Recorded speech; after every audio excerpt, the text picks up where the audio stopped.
লন্ডনে ফেলে দেওয়া চুইংগাম সরাতে বছরে খরচ হয় $40 লাখ। চুইংগাম বা বাবর গাম চিবাতে থাকলে ধীরে ধীরে স্বাদ হারাতে শুরু করে।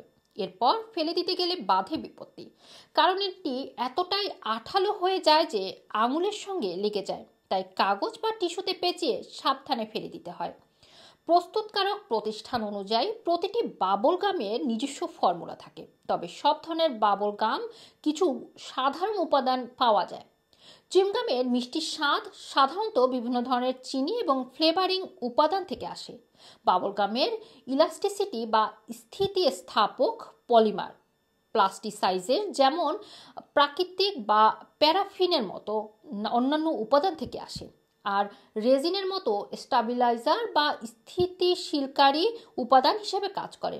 এসব উপাদান বাবলগামকে টেক্সচার বা ইলাস্টিসিটি দেয়। দুর্ভাগ্যবশত উপাদানগুলো বাবলগামকে আঠালো করে তোলে। বাবলগামের থাকা পলিমারগুলো পানি প্রতিরোধী, চিবানোর সময় মুখের লালা চিনি এবং ফ্লেভার দ্রবীভূত করে, কিন্তু এরপরও চিবানো যায়। পুরোটা গলে যায় না, কারণ পলিমারগুলো লালায় দ্রবীভূত হয় না। পলিমারগুলো পানি প্রতিহত করলেও এগুলো তেলের প্রতি আকৃষ্ট হয়। যখন এগুলো তৈলাক্ত পৃষ্ঠের সংস্পর্শে আসে, যেমন ফুটপাত, জুতার তলা, আঙুল বা চুলের সঙ্গে লেগে যায় থাকা তেল, তখন তারা শক্তিশালী বন্ধন গড়ে তোলে এবং দৃঢ়ভাবে আটকে যায়। পলিমারগুলোর মধ্যে দীর্ঘ রাসায়নিক বন্ধনগুলো ছাড়ানো কঠিন হয়ে যায়, ফলে আঠালো চুইংগাম কোনো পৃষ্ঠ থেকে তুলে ফেলা কঠিন হয়ে যায়, কারণ এগুলো বিচ্ছিন্ন হওয়ার পরিবর্তে প্রসারিত হতে থাকে। তবে ভবিষ্যতে আঠালো বাবল গামের সমস্যার সমাধান করা যেতে পারে।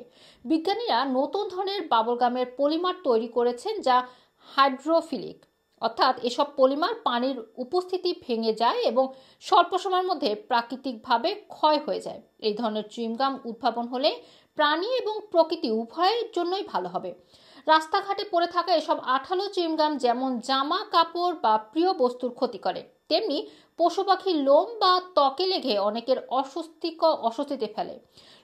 লন্ডনের শহরের কর্তৃপক্ষের হিসেব অনুযায়ী সাবওয়ে, ট্রেন এবং স্টেশনের মতো জায়গা থেকে চুইংগাম সরাতে প্রতি বছর প্রায় $40 লাখ ব্যয় করতে হয়। রুমানা রাখি, রানা টিভি, লন্ডন।